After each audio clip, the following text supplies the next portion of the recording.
Welcome everyone to another session. I haven't decided what to name this session, but the whole idea is Age of Sigmar is really fun. It's my favorite war game, and I think a lot of people like it as well. But the scale of the game sometimes it can be a bit scary. So I have this little crazy idea that maybe we'll do some sessions on hobbies in the games and ways to win the game, because that also makes things fun. And that's why I have a special guest here, Joel, who's the man who just won the Sydney GT less than a month ago. Hello, Joe. Welcome. Hey, John. How you going? Thanks for having me, mate. Man, it's a pleasure. I would have never dreamed to be able to have a podcast with you or a video cast, whatever we call it these days, before I went to the Sydney GT. So thank you. Oh, mate, I'm just a normal guy that rolls dice and rolls them really well, apparently. So, no, I'm nothing special, but I'm glad I'm happy you chose to have me on. Thank you. Super humble as well. So there you go. Words from the champion himself. So how I met Joe was I accidentally got to the top table area because Seraphon's amazing, and I just had really good rolls, and Joe was playing next to me, and then I accidentally took one of his Saurus cards. So sorry, bro. It's found its way back to you now, but yeah. Mate, I honestly didn't even know. After that tournament, the lizards have gone on the shelf, and I haven't even looked at them. So it was it came as a surprise, but a welcome one, obviously, because that would have sucked to try and find another one. But thank you, mate. A lot of people wouldn't have reached out and done that, so I appreciate it. My first question of today is: you play Seraphon, you won the Sydney GT. Is your next GT going to be Seraphon, something else? I'll give you a roundabout answer on this one, simply for the fact that my next event is the Oceanic Championships. So that's in Melbourne in about 2 weeks' time. And it is a seeded event, so I do know who I will be playing round one. So I'll keep that list hidden from you. But I have an event. Everyone else, yep. And everyone else, because yes, I want to keep that hidden and don't want to get counted round one. So I've got an event at the end of October down in Bendigo, being run by good friends of mine, Corey Bielhaas, known as Brushy in the community, and Tyson Gleason, who was at the Sydney GT as well. Gets around, supports a few events around the country. So going down there and supporting those guys down there. It's their first event they've run, so should be a relatively smaller one, which I don't mind. It's nice when you have those smaller sized events because you actually get a chance to go around during the event and have a chat to basically everyone. Which a big event like Sydney GT, 100 something people, I didn't get a chance to chat to you, unfortunately, John, because there's just people coming at you everywhere, right? So active. I'm looking forward to that one. So for that one, probably be the Orcs at this point. They're my true love, along with Slaves to Darkness. The Slaves book isn't doing it for me this time, so I'm waiting for the next one. But I'm loving the Orcs at the moment. So it'll be a fun Orcs list of some sort down to that one. Ooh, you just mentioned 2 new keywords, got me excited. But before I talk about the army, you mentioned you going to a few events. So how many events do you go to a year? So I'm trying to get at what I have to do to achieve what Joe achieves, and he comes first. So how many events do you go to? Well, I don't have a partner and I don't have a child, so it infinitely gets easier for me already at that point, right? So I beat to my own drum, my own agenda, so I can go to as many as I have time for, pretty much. So, which is a lot of time. Now you mentioned Orcs and you mentioned Slave to Darkness. They perked my interest because I also started painting crew boys recently, and I haven't decided which Orcs build I'm going to go with. I always like the new models, the new crew boys, compared to the old Orcs. To be clear, because since I started crew boys, they've released a set of new Orcs, right? So I like the new models very much, and then I've also got Slave to a Morg Grunter. Yes. Yep. Very nice. It's on my table right now, mate. I'm right into it. Oh, wow, nice. So, okay, and you also mentioned Slave to Darkness, so I also got some slaves, but I haven't even got them out of the box yet. So my first question was, you said the Slaves book just didn't do it for you this time. Is that this General's Handbook, or just this new release in general? I mean, as in regards to the new battle tome. I can see what they've tried to do. I think they've sort of tried to lean towards that being one of their intro armies, maybe the Chaos intro army, along with something like Stormcast or Nighthaunt. I'd say are the intro armies for the other Grand Alliances, if you want to call them that. So they sort of streamlined it a lot, but they took. I don't know if you buy into the whole Johnny, Timmy, Spike thing, but I No, find what? myself it's like a magic term gets thrown around a little bit, but basically a Johnny player sort of likes putting lots of different pieces together, almost like in a combination to pull difficult things off to make them work together. Whereas I found with the Slaves book, they've sort of taken a lot of that out to make it easier to understand and play because. Like I said, I think they're trying to make it one of the intro armies. If big Right. scary dudes in thick heavy armor with sparks is your thing. Yeah, right. Well, Okay. the previous book to this one, I found they lost a couple of those things. And Archaon is like my favorite model in the game. He's my boy, and they did him pretty dirty in this book. I think, unfortunately. Well, a lot of people would say it's a good thing because god level characters shouldn't be the best thing in the game, right? Because some people don't enjoy playing against them, and I can understand that. Who wants a giant thing on the table that you can never kill? You just have to avoid the whole game. So it's not everyone's cup of tea. Yes. Some people like the challenge, some don't. So I can understand it shouldn't be the best thing, but when he's my favorite thing, I'm a little bit sad about that. So I can hold off on those for a while. I've got plenty of other armies to play in the meantime. So if it does get better next year, would you run Archeon with a lot of Variant Guards? I've seen people run. Actually, it was in GT. Someone ran 18 Variant Guards. See the thing. So it's as the game's evolved, they've tried to balance things. I guess would be my guess at why they did it. But he used to be able to take Archeon in other Chaos armies. He would be able to use their rules and their allegiance abilities, or you'd be able to bring that into Slaves and it would still work with the other Slaves units. But once all this keyword stuff has started and Archeon can't use other armies, allegiance abilities and things like that, that's what I love to use him for. So in the past, I've ran him in Khorne.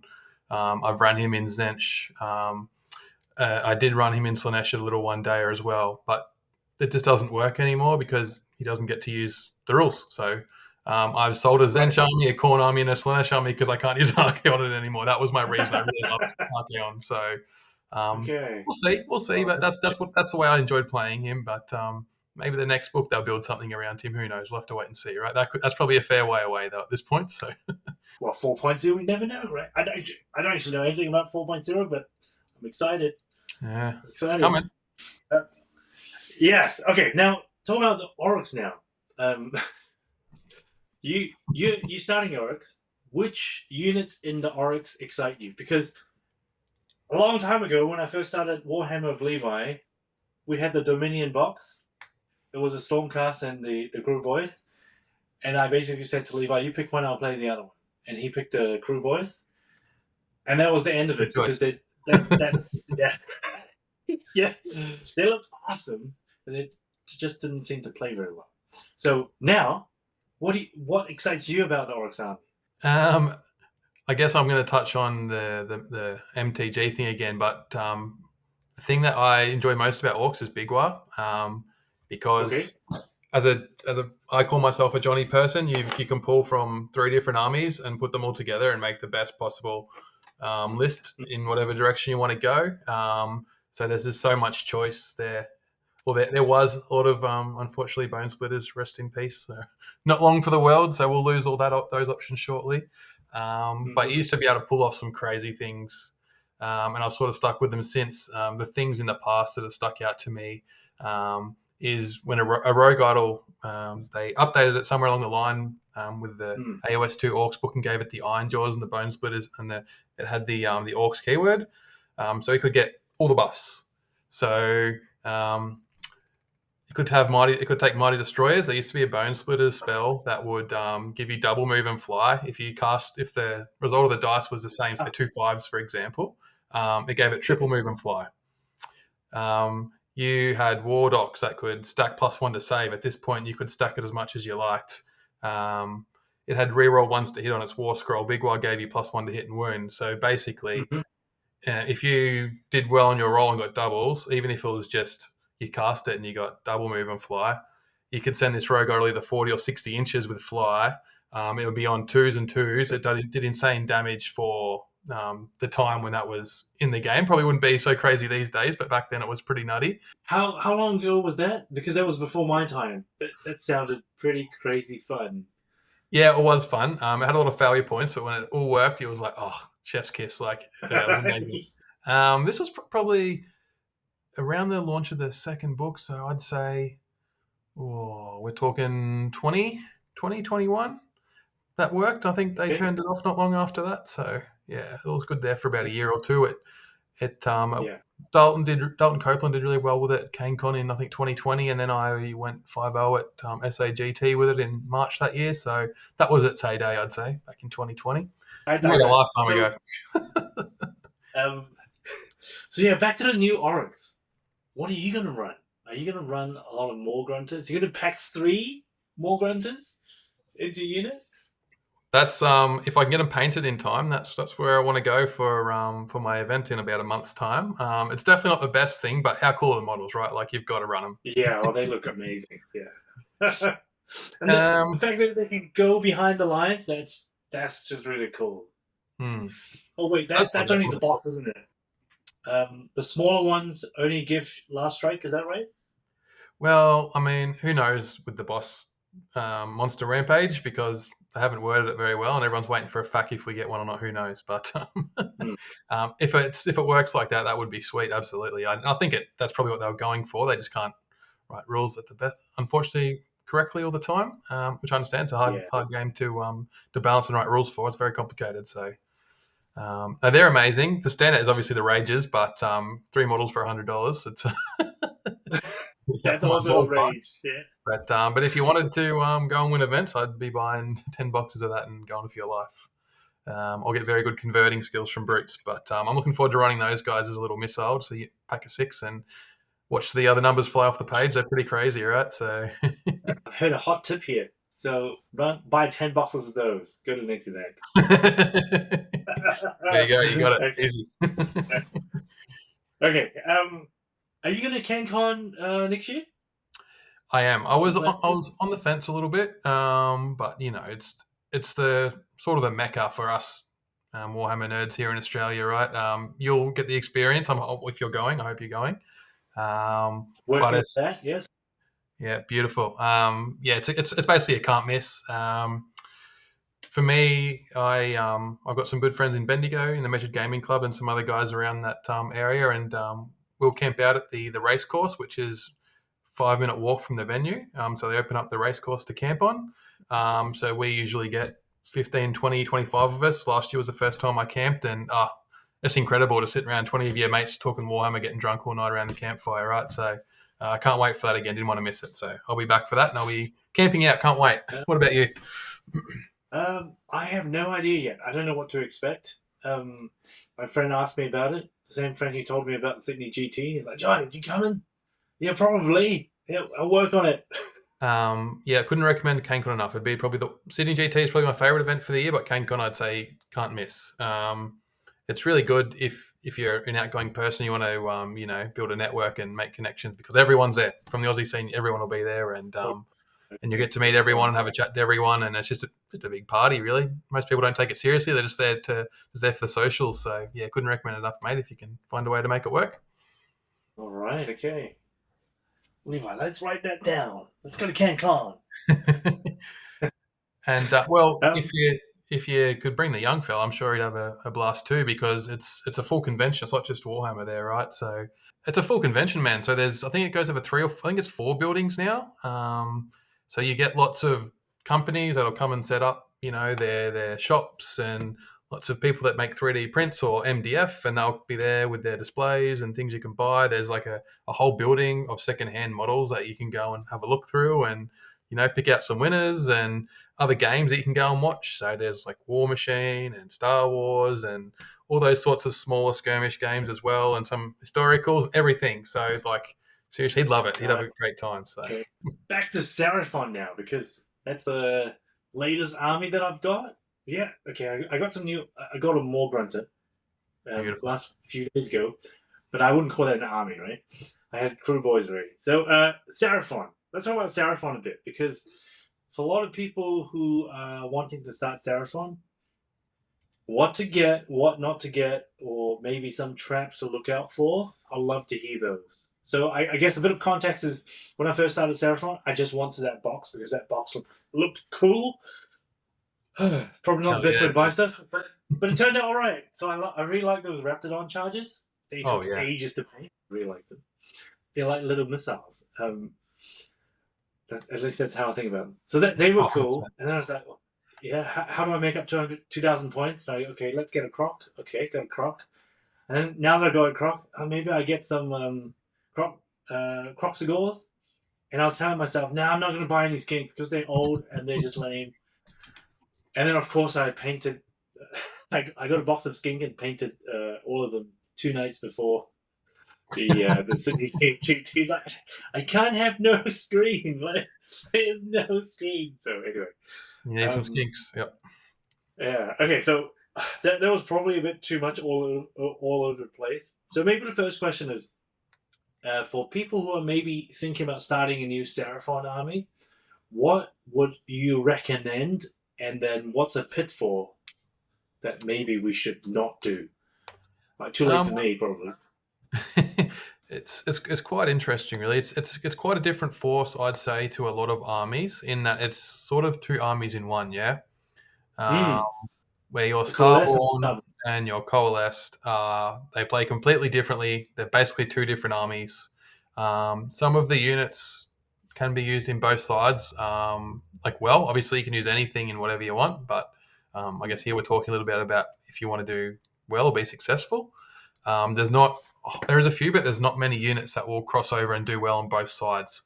So when you start Seraphon, you really need to pick, and it can be hard as a beginner because you don't know play styles or what certain things do, but might be Hmm. worth doing some research of yourself for what I won't explain everything that Starborn and everything Coalesce does. There's plenty of videos that do that, but you really need to do your research and see what side interests you and maybe what models interest you. If a lot of people will start an army based on the models, and there's nothing wrong with Hmm. that. There's plenty of ways to skin a cat. So yeah, so they're very different play styles. So you really need to decide if you want a coalesce type of army or a Starborn type of army because yeah, like I said, it's a lot of the Sora stuff isn't very good in Starborn, and a lot of the Starborn stuff like your Slan and probably Croak can do okay in coalesce, but not great. But things like the Raptidons and the Skinks and this the Starseer is good in both actually, but the Slan things like that, the endless spells like those sorts of things, you're only going to use them in Starborn, really, right? So Okay, so you've answered the first question, which is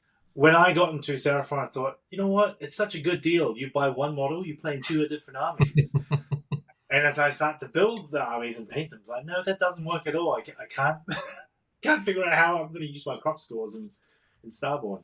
Okay, now then, if people are into Starborn, besides the Croak, what would be your top 3 units? Your personal favorite, right? It's not. Yeah, well, for me, the Coalesce doesn't do anything for me. I've got like 5 other melee armies. If I want to play combat and run monsters and big cool stuff at people, I'll do it in a different army. So the thing that attracted me to Seraphon was the Starborn. So that's sort of where my knowledge and I guess expertise is. Mm-hmm. I can answer that one really well for you. All right. The no brainer is the Slan, and Hmm.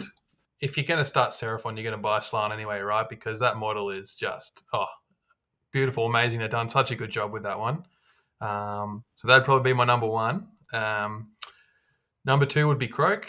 I think if you want to do well with Starborn, you have to have a Croak at the moment. Number three will be an Astrolith. That army revolves around its heroes, so that's where Hmm. you really need to make your choices to start with, right? Because the army, it functions on your casting and your CCP or Celestial Conjuration points. I just use them I just call them summoning points. So Oh, whatever the celestial technical name power is. points. Would you think there's a limit on how many heroes you would include, or go as many as you can that you can fit?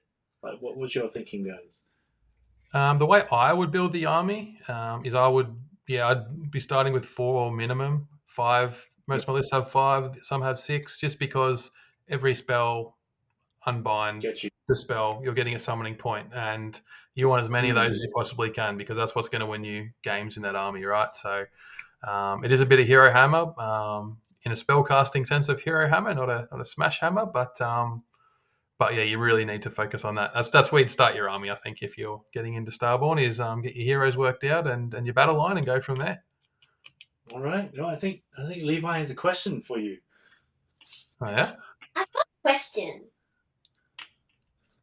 Okay, go ahead. How can my papa play as well as you? Oh, I think he done pretty close.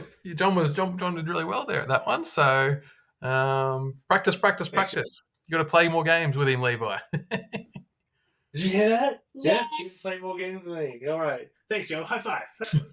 Thanks, Levi. Yeah. Oh, okay. All right. Now, would you think running any of the any monsters in Starborn, would that be a waste? Because let me rephrase that question, because I bought a Carnosaur because it looks really cool and it's a Carnosaur, so I want to get it.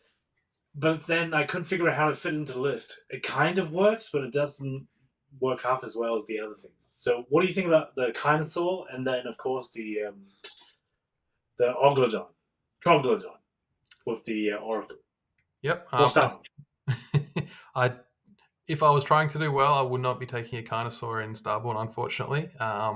It's really good in Coalesced, and if Seraphon's your jam and you want it to be a collector of the army, then I'm sure eventually you will get into Coalesced and you get to put him on the table. But he doesn't do much for Starborn, unfortunately. Right? He doesn't cast anything. The extra commands, you're not really worried about commands or using a whole lot in Starborn. I'm running Fangs, so I get the triple redeploy anyway, so it doesn't help in that way, like those sorts of things. So I wouldn't be running him. He doesn't do enough for his points in Starborn, unfortunately. You can tell they've designed that War Scroll for Coalesced. The Troglodon, I think 100% you can use him. Obviously, the nerf to the casting everything through him, the Arcane Vassal nerf hurts. But then they gave it a massive buff with the FAC in regards to his spell, that it just hits them and they're affected to your next hero phase. It's not staying within the area of whatever terrain or objective you cast it on, right? So I think the Troglodon, you can absolutely write a tournament winning list with the Troglodon in it. Absolutely. Okay, all right. Good to know. I just put one together. Yeah, I'd be buying a Troglodon. I don't know if you've seen it, but it's a pretty famous conversion, been around a long time, that you can, when you build your Carnosaur with the leftover bits on the sprue, you can actually do a Skink Oracle on Troglodon. It does look a bit different. If you can give me 30 seconds, I can go and grab mine and show you, but it is possible. All right, sure, yes. 30 seconds, I'll show you. Ooh, here we go. Alrighty. So what you can do here is, hang on. Hopefully this doesn't. I see what you're doing there. Yeah. Okay. But there's a lot of extra bits. So like this head here, this and the tail are left over, and then this bit here is just this green stuffed, basically, to make it look like the body's sort of in the water. I've got him in a swamp. Yeah. So it's not the best lighting. Cool. And then this dude's left from the sprue, the actual skink dude. So you can get two big monsters out of the one kit. So it's pretty sick. I wish I've spoken to you earlier, because now it's too late for me. Yeah. But for anyone else who's watching, well, there you go. Right? If you're watching, you didn't know this before. Yeah. This one's for you, Josh. Yeah, if you're watching this. All right. I had this crazy idea. I want to pick your brains on whether it's worth running it again, which is I included Prime in my Starborn list last time. A disclaimer, was purely because I couldn't have enough energy and time to paint anymore, because I painted a whole army. So I like Prime, bring him in. He doesn't have any special rules.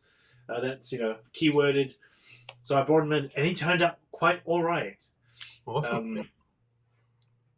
Now, from your perspective, do you think that's just dumb luck that I got Prime to work, or maybe it's worth trying again? Well, I'm honestly more interested to hear how you did with him, because I haven't done it before. I can definitely see the theory behind it, and Prime has been used on and off in Seraphon lists since they got their new book in AOS 2. So it's not as silly as it sounds, and you had really good results with it. So I'd like to, what did you think? Where was he strong, and what matchups did he let you down? Yeah. Okay. Great. Great. So let me show you a picture of how I thought it worked for me. I'm trying this the first time. Let's hope it works. All right, something's showing Yeah. up. Okay, so my general plan was a turtle in a corner. Turtle somewhere. Mm-hmm. And then if they came close, then they might have to face the blizzard. Because I got two... I had my Starseer and Slan can both do blizzard. So if they took one out, they might still get blizzard by the other person. That's at least what I was thinking. Just blocks lots of bodies in the front of the casters. If they came in, I would do that. So what would happen is if they didn't come in, or they moved very slowly, at about turn 2 or 3, then they'll get worried in the top corner or behind their lines. Prime might come down, or they might have forgotten about him altogether. Good for me. So in this game, it was very slow. So the first game was against Zinch. So I just moved up very slowly. I was a little bit worried because whatever I cast gave him points, and he was on the Guild of Summoners, so he got lots of chickens out. Yeah, but then I got lucky. I got a double turn. Prime came down and just finished off all the little heroes, so that he couldn't summon any more chickens. So I think by the time he got to go, he had about 18 summoning points, but he couldn't summon any chickens. So that kind of worked out really well. Nice. And then I don't know if I've got a picture of it here, but that game I didn't do very well, so let's skip that. Yeah. Oh, okay. No, I didn't. Actually, this game was interesting. So, this game was against Karajan Overlord. So Zoran had a lot of ships, and then he's got 2 dragons, the Storm Drakes. Interesting. Just for hit points. So that was the theory. Because I played him a while ago at DICE. I was using Stormcast at the time, and I happened to be running the Comet. And I guess the Comet was really bad on his ships. So nice. I met him again at the City GT, and he got the first turn, so he just killed off a lot of my stuff in the first turn. So they got me in the corner, and I annihilated almost everyone except for the Slan, I think. But, yeah, okay. Yeah, so destroy all my lines. He got first go in the second turn, cleaned up a lot of stuff, and then I came on top of that game because of Prime, because Prime could drop anywhere, wasn't limited by the summoning range or the nodes. So he dropped right on the other side, cleaned up the part of the map where his ships weren't, and then he couldn't catch up to Prime because Prime goes pretty fast. And so I think I won just by 1 point or 2 points because of Prime. If it wasn't Prime, they would have all died in that corner. So that kind of worked well. There you go. Yeah, did his job. Yeah, so that was pure dumb luck. But and then I played a game with. Too humble, mate. Too humble. I played a game against Sylvaneth, and it was a really weird game. I'm going to try to find a photo of it because it was just really funny. I totally didn't expect that. Oh yeah, here we go. Here we go. Oh no, that was my game of Doom. I do want to ask your opinion on that game. Skip those ones. Oh, that game was funny. Okay. Here we go. I got a picture. Okay, all right. Love to pick your brains on this one. Because of course it's all dumb luck from my side, right? So I was matched up against Sylvaneth. So this was against Chris, and he had a lot of archers. So I think by about round 2, he had 12 Kurnoth Hunter with bows. And then he's got the War Revenant, and then, of course, Ilario at the back there. So I was really scared of them because I think they would chip away with my army very effectively. So I essentially just cornered and turtled around this area for about 3 turns. So my 3 turns, I just stay there. His 3 turns was mostly on his side. He did a strike and fade a couple of times, as Sylvaneth would do. And then on the 3rd turn, I just went up the front. And of course, Prime came down. He's Prime on the 3rd turn. He came down and smashed everything, killed Ilario and a whole bunch of other stuff. Beautiful. And now, my question for you on this one is, if you were against Sylvaneth with a lot of bows, so he deployed first, 1 drop in the top right corner, what would you do? I think, a lot of Seraphon games in the Starborn side play out pretty similarly, right? In the fact that the first turn or two, sometimes they can be explosive, but sometimes things don't quite go your way with the dice. Simply the randomness in spellcasting, especially with primal dice around these days. A lot of things can't be relied on. So a lot of the time, I've found by looking of your photos and your experience hearing it, you were similar as well in that for a first turn, maybe the second turn it starts to look pretty grim, but then there'll be a certain point in the game where the dam breaks and you do just enough in one of those turns and it completely flips the game and you just run away with it from there, right? Right, yes. So I think, absolutely playing it the right way. It's the same sort of thing that I would do in that you just do as much damage as you can early from a safe distance, start stacking up those summoning points, filling out the board. I think a Sylvaneth are playing a similar game to Seraphon in the simple fact that they have pretty good battle tactics. So they're probably looking for their 28, and we can usually score 28 pretty easily as well. Teleporting skinks around the board with a heroic action to pinch objectives, things like that. Summoning onto objectives. So it's pretty standard for a Seraphon to get 28 as well. And then it's who can either squeak a few more points ahead on primary or deny battle tactic, right? And that's where the advantage comes in, I think, to Seraphon, where that you can take out the key units or things that you can see they're trying to use for a future battle tactic that obviously relies on you knowing the Sylvaneth ones. It's impossible to know every book's ones these days, but if you can put the research in beforehand, that certainly helps. But no, man, it seems like Prime's worked awesome for you in all your matchups. It's done exactly what you needed it to do to tip it in your favour. So that's really good to hear because I reckon it'd be mad fun to use. I've got one sitting on a sprue in there, so maybe it's time I get him out. Yeah, you should definitely keep that one.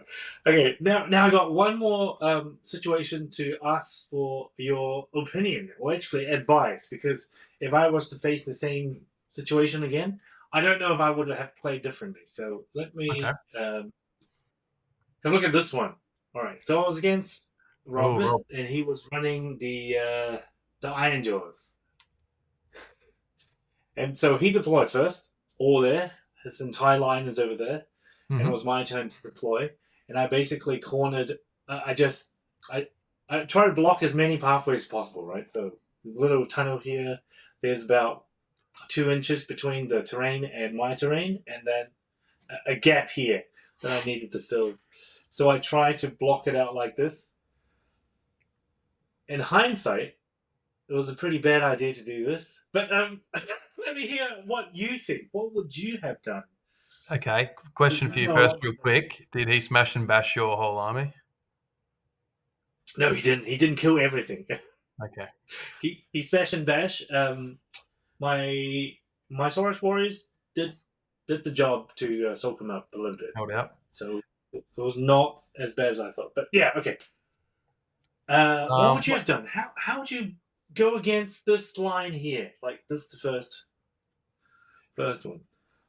I would corner deploy away from that. Right, so you go where the coffee is. Yeah. So I'm just going to talk, so I can't point. Yeah, but this is please. how I talk. I use my hands. So he's got his 3 pigs and his 10 brutes there, and 2 10s of brutes, right? A Maw Crusher and 2 War Chiners. Is that right? Yes, that's right. Wow, your eyes are fantastic. Well, you just know this list. I just got new glasses today, so it's helping. Yeah, I think what you've done with your Realm Shaper is fine. I would have maybe gone more in a corner with the simple fact to use it as bait, because if you put that more in a corner, it says to him, well, that's where he's going to set his army up. So it might force him to deploy a lot more of his army on one side. And if you're that worried about it getting to you, then you just say, okay, I'm just going to throw the Realm Shaper away this game, and I'll just deploy on the other side. And it's going to take you an extra turn to get to me. That's worth giving up the Realm Shaper for, right? So there's little things like that you can try. Yeah, okay. Knowing Iron Jaws, there's smash and bash in the pile in range and their weapon range. So your good stuff has to be 5 inches behind your screen. So if you put your 2 units of skinks or whatever your screens are and you put your good stuff 5.1 behind, and a good tip for newer players is make sure you're declaring your intent a lot with your opponent. So if you say to your opponent, my intent is to declare these models 5.1 inches behind this screen, and are you okay with that? You accept that? They go, yep, cool. Then there's no possible way, even if they come in, smash and bash and measure and go, oh, that's 4.5 inches. Like, I said intent, and that, yeah, you certainly did. That's cool. I can't reach them, and just knock them back a little bit for me. Little things like that, so you can't get caught out by if models get knocked. Things happen during a game. Nothing's ever going to be exactly where it was the whole game if you didn't move it. Things, it just happens, right? It's hard to play exact Warhammer. No one's played the perfect game of Warhammer, is what I usually say. So do little things like that. He can't reach you. It might force him to give you the first turn, and that's when you can go ahead and start picking out the pieces of his army that's going to help you win the game. So your obvious targets are the 2 War Chiners and probably the 3 pigs, because that's what's going to get to you early, and the War Chiners are what's going to give him the damage to get through you. So I'd be targeting things like that. Maybe using my heroic action aggressively to throw it, threaten a blizzard, things like this. Pushing your screens up to create that distance. Multi-layering screens, so if he gets the double, even with double turn, he still can't get to your good stuff. Put a screen, another screen, everything 5.1 behind. Bob's your uncle. You don't need to move up the board. You're quite happy to sit back for, like you said, 3 turns, and by that stage there's a hole for prime, right? So there's lots of different little things you can do. I hope that's not too much information. I realize I've been talking for a while. That's good. Yeah. Well, you're talking AOS, so that's excellent. Now, so I made this mistake, right? So, assuming that I've already messed up, I didn't do a corner deployment. Now in hindsight, I think of course you're right. But it's just an option. Like it's a lot of people think, the realm shape is obviously really good, so you might not want to throw that away. It's just an option. But that makes so much sense, because I think what I've essentially done here is I've cornered myself in this pocket, even though it's in the middle. I guess in the middle of the back line. I can't really go too. I wouldn't be able to make any surprise moves with that. I guess that's what I'm getting at. I was thinking that my whole thinking with the Raptidon charges, having one of them in my list, is because I thought I can give him the Slans command trait that makes him fly, so he can just fly over stuff. He moves 12. I got the Huanchi spell, so he moves 12, move another 12, and then charge. I thought that would be like a little suicidal missile. So in this case, I was hoping to missile his War Chanters, but of course that didn't work out at all. Not with the redeploy. So now that I have deployed myself in the death middle zone, is there any way I would have done, or you see that I could have done, to maybe not get completely annihilated at this point? He's got no teleport, correct? So what's the brute's threat range? They'd go 4, 8, maybe a 3d6 charge, but probably not. So their turn 1 threat range is going to be 20 inches. So he shouldn't be able to get to your turn 1. He had the choice because he's a 1-drop, correct? So, and you probably want the first turn. So if you deploy far enough back, what happened? Did he give you the turn, or did he take it? Yeah, he gave me the turn. Yep. And I was just getting CPP. Yep. So I think you're fine. If he gives you the first turn, you just need to be really careful with your movements, but you just need to set yourself up in a way to expect the double, because a lot of Seraphon's positioning, like some of the spells, you need to measure your holy withins a little bit, but apart from that, you can be as far away from the opponent as you want. So even he could use the Realm Shaper as just a big blocking piece and move you and pivot your castle around that potentially. But a double turn from Iron Jaws, even the best setup's going to be hard, because they just take half it off in one turn, half off in the other. So it's definitely difficult. That's where you need to be really on it with you. And it sounds like it would have been hard for you, because without a deep summoning pool, there's certain things in there that you'd want to be pulling out that would work well in this matchup. So that can also change it. Okay, so here's the thing to ask you then. So I made a couple of mistakes. So he gave me the first turn. I was basically just casting for CPP, and I actually had a miscast pretty early in one of my casters. Booyah. So I didn't get enough points, but I had enough, just had enough. I think I had 15 points at the end. So instead of summoning things, which I think should have been away, I just gave them the 5+ ward. Okay. Comments, please, now.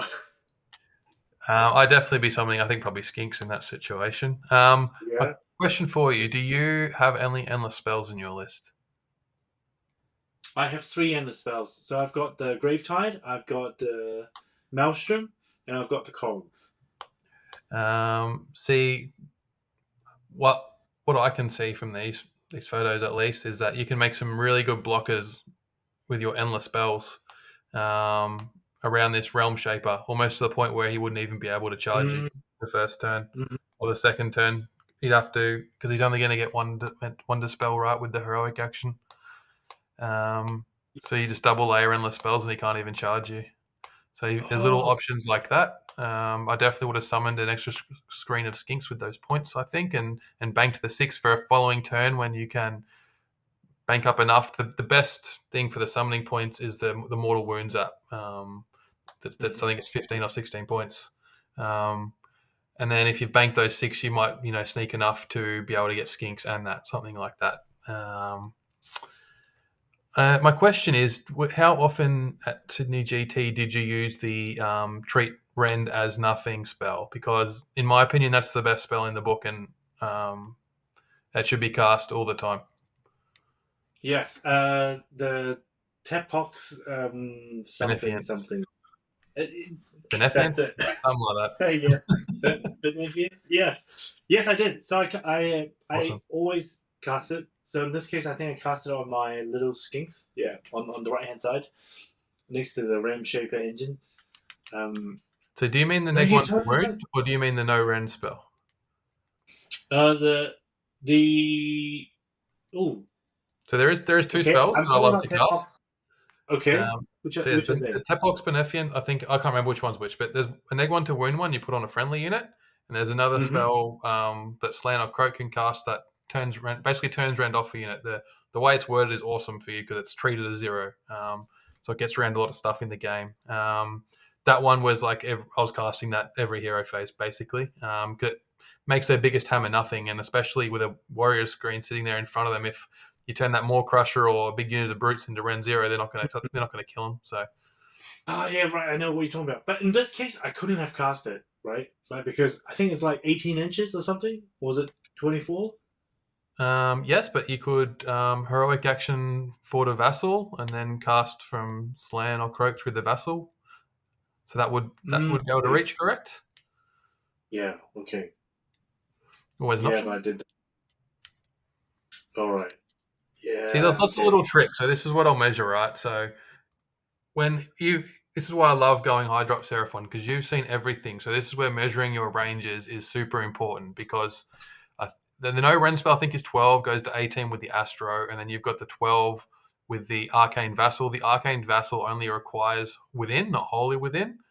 So by the time you add 18, 12, and the base of the Vassal, I was using the Starseer most of the time, which is a 50 mil base, I believe. So you get another 2 inches. Yeah. You've got 32 something inches of play there. So then what I'd be doing is I'd be measuring the Slan and the Croak, 31.9 from whatever the unit was that you're most worried about that first turn to get something like that spell off on, or measure it in a way that you might still want to try and get a teleport Blizzard off. So you might instead try and put Croak and the Slan within 12 of the wherever you're going to teleport to. That's going to be within 12 of the unit you want to Blizzard, because imagine if you could have Blizzarded, you could have vassaled through and turned the Rend off on the Maw Crusher and then Blizzarded the 10 brutes and then popped his ward spell if he lived on himself or something else. Then that's, if he dies, you don't care. And he's also got a second spell to maybe even move himself back if you put him pretty far forward. So this is why Seraphon's amazing, right, man? All the combos you can do, that's why I love it.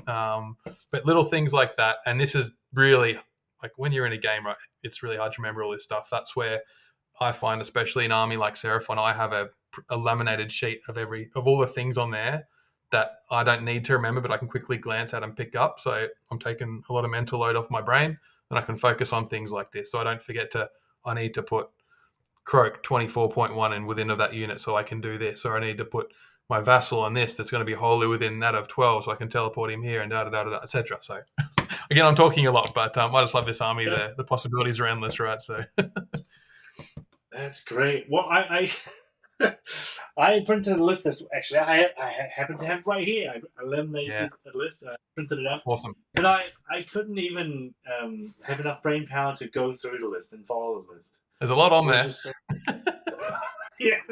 Anyway. All right, I have one last question on, maybe two last questions on this game, because I think I did so bad in this game. If there's anything else, I would learn more from this game. And since you also played Seraphon, and you clearly know what you're talking about, best person to ask, I thought. All right, so to explain the story, what happened is, so he deployed his line. He explained to me how his bashing works. So I was scared, and I knew kind of how War Chanter works, but not enough, because somehow I thought they were wizards, but they're not, right? They're priests. Is that right? Neither. Just an ability.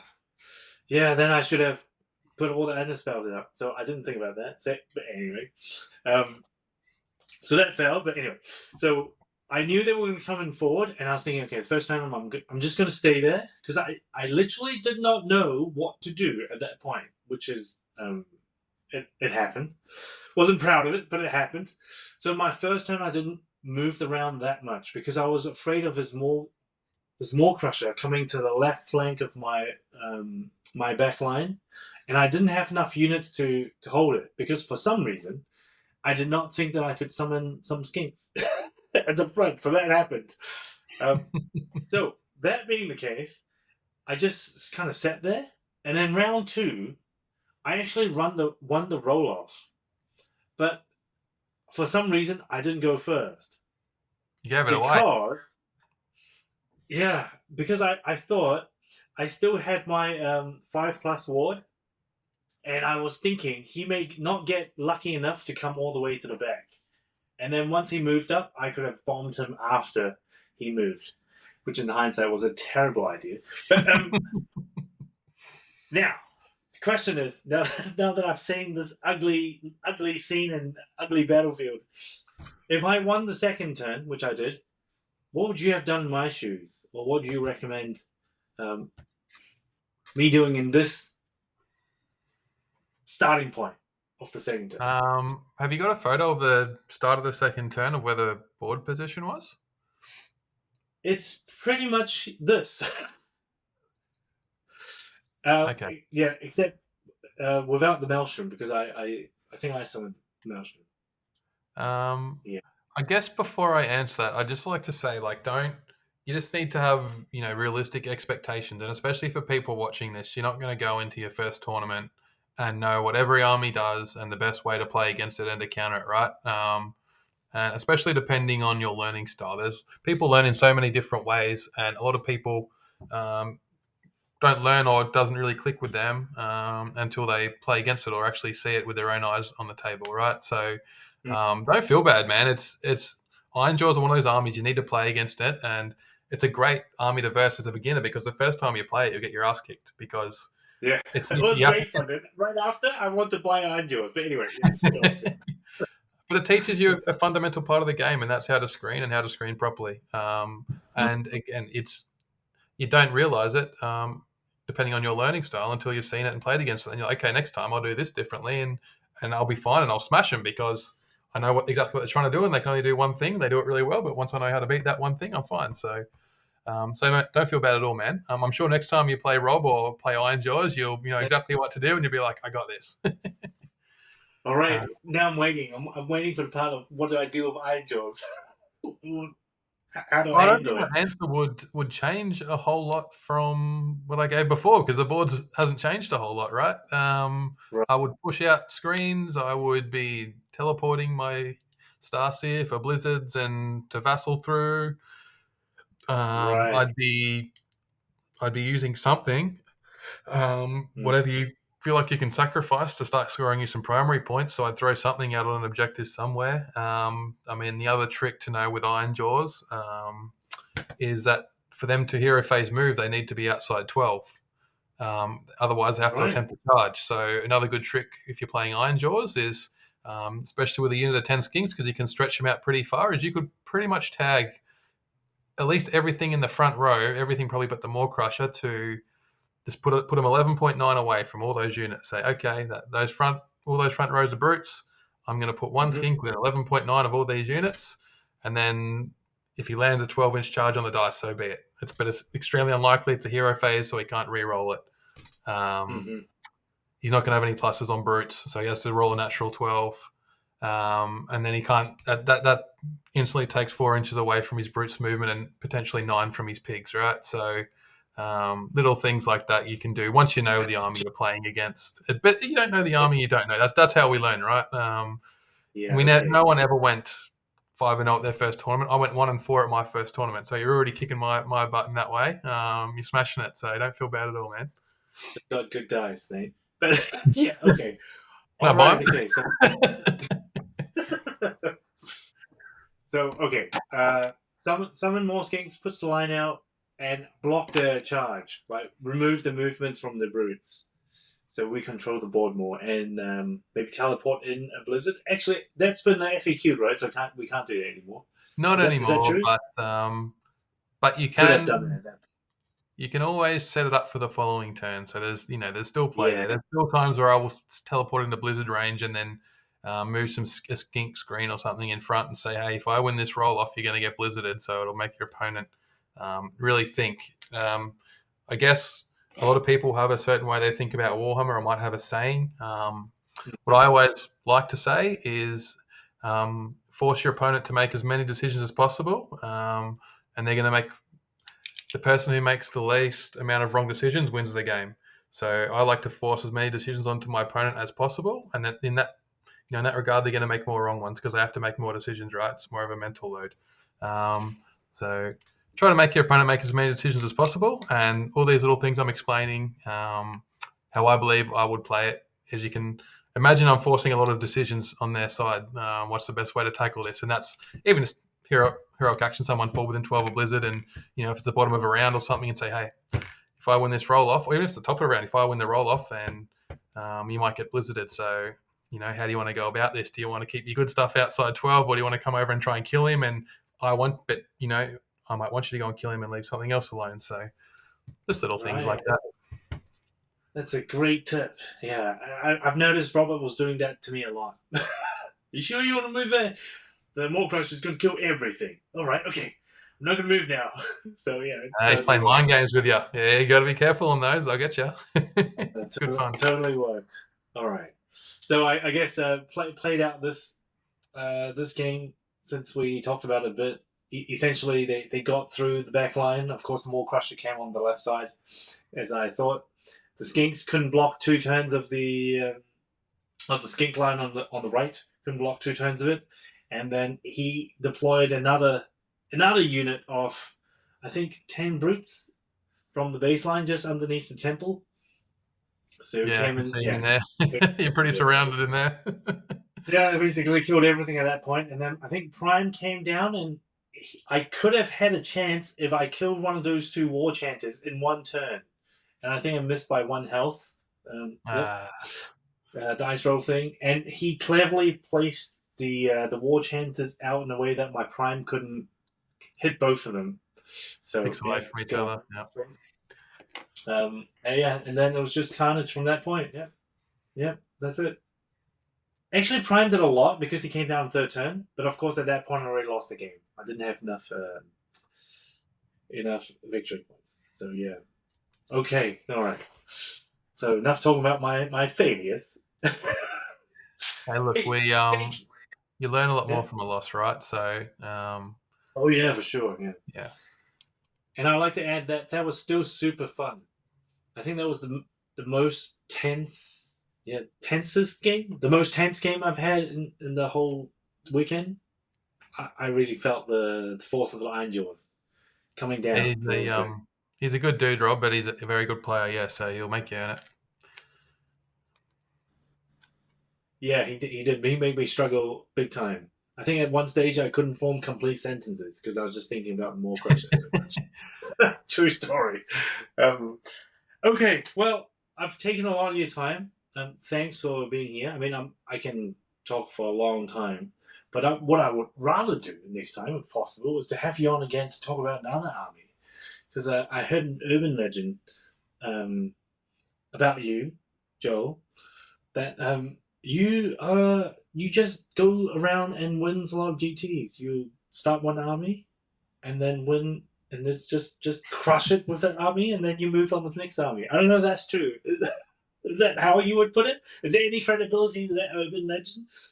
I mean, I guess what I like to do is win an army or win a tournament with an army, and then I can retire that army. I've won an event with it, right? And I get bored pretty easy. So I buy and sell a lot of armies. I've slowed down on that the last little while and sort of, you grow up and you start to focus on life. I'm starting uni next year, so I've got to start, saving and getting ready for that. So slowing down on the Right. Warhammer a little bit. But no, I guess there's quite a bit of truth to that. I think I played the most armies for the whole out of everyone in Australia last year, which I'm not super really? proud of, but it's the truth. Nice. Yeah, it did well with most of them. So yeah. Very nice. All right. So last thing would be next army. So besides the next event that you go to in Melbourne, which was what is the name of that? I think I got an email for that too, but I couldn't make it, so I didn't read all of it.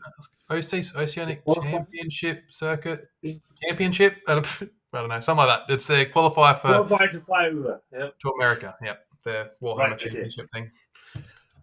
So besides that event, what would be your next official army that you're going to start? Is that Oryx? But I've had also- Orcs first since 2019, mate. So for 4 years I've had Orcs. So yeah, so that's not new. All right. So next army, what's your next army?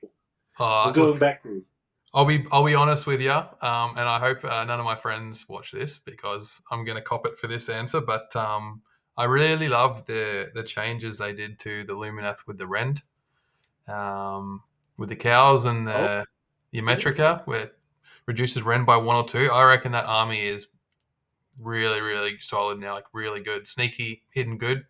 And once the season rotates, depending on how much the game changes in AOS 4, I suppose, because we're expecting that next year. But if we weren't in this season, for example, if we're in last season, I think that army would be just insane.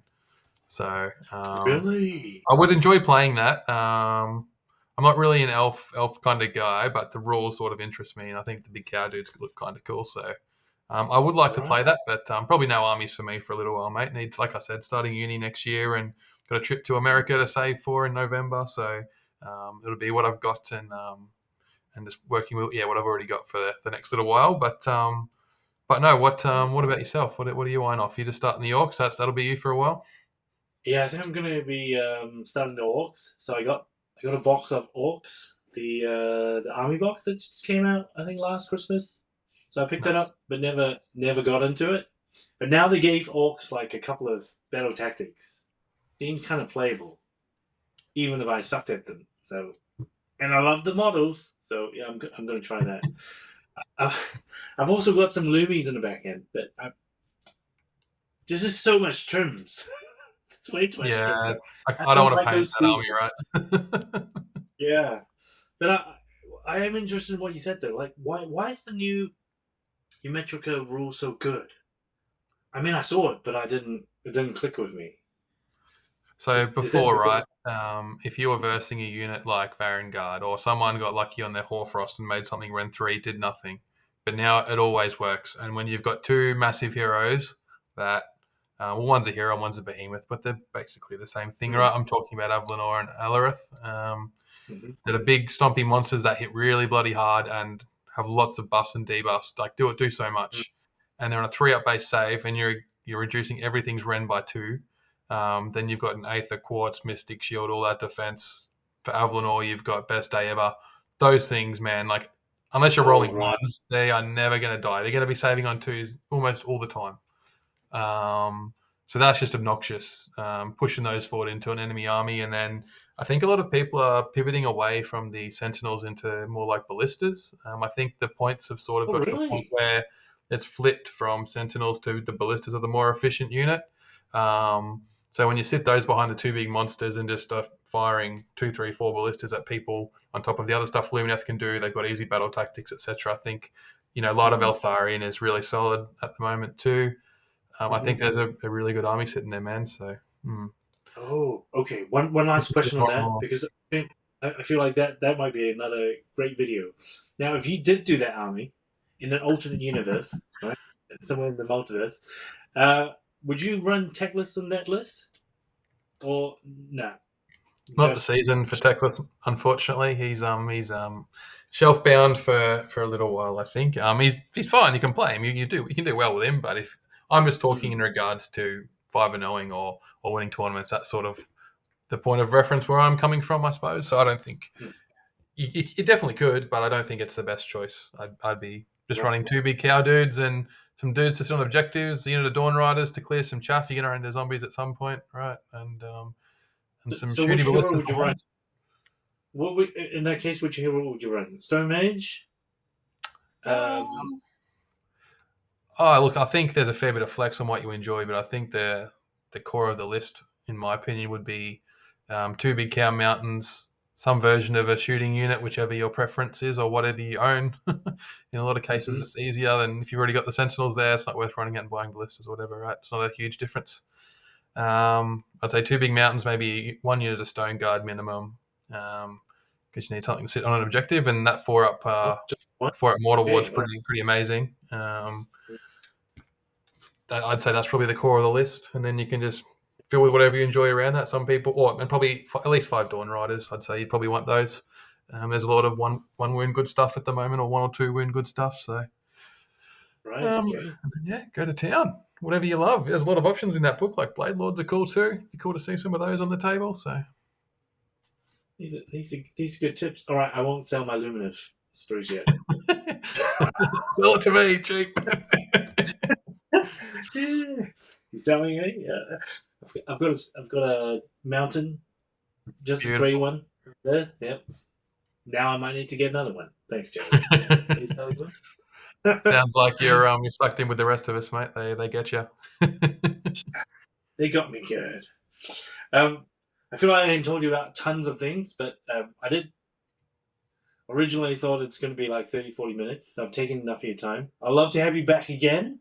If you would like to come back, that'd be great. But I would like to first thank you for taking the time out and just being awesome. Yeah, I'd love to have you on the show again. If you would come back. You don't need to say anything now. No, it was a blast, mate. I appreciate it. It was a good chat. I felt like I did a lot of talking, so it'd be good to get have a bit more of a conversation maybe and get some more thoughts on how you see the game. Because I think a lot of the time I'm pretty very competitive, focused, single mindset, and I like to hear other people's opinions because it's easy to overlook and miss things if you're only focused in that way. And I like to hear, the reason we all get in the hobby at the end of the day is these toy soldiers look friggin' awesome, and I want to paint them, make them look cool in my own way, right? So it's not always about winning games and doing the best you can. There's a whole thing to the game. So it's awesome to chat about lots of different things. So no, thanks for having me on, mate, and I'd love to at some stage. Love to. Well, maybe next time we talk about the hobby side and less competitive instead. That would be fun as well. But you've already given me an idea to convert another Trog if I ever buy another box of those kind of stuff. That'll be great. And thank you. All right. So thank you, Joe, once again. Joe was the nice guy that I met at Sydney GT who came out as number 1. Who happened to be playing next to me. By fluke, I got there. So thank you for giving me tips to hopefully get towards those tables next time. Just keep practicing, mate. And probably my other tip would be just to pick one army for a while and stick with it and try and master that one and then go from there. So I don't know if that's Seraphon for you. I know I can't do it. I've tried. I can't stick to one army. So it's I do as I say, not as I do. But I think that would definitely help if you can manage. So. All right. Well, I guess if I won't lose many friends, keep playing Seraphon Start 1. I will try to You're lucky you've got any left. I don't. They're all gone. Yeah, that's why they haven't called back. Yeah. Anyway, thanks a lot, Joe. I'll see you around. Thanks, John. And yeah, as usual, if you like these kind of videos, check out our channel. We'll try to put more stuff on. And yes, and don't roll as many double ones as I do when you're casting. Oh, nightmares.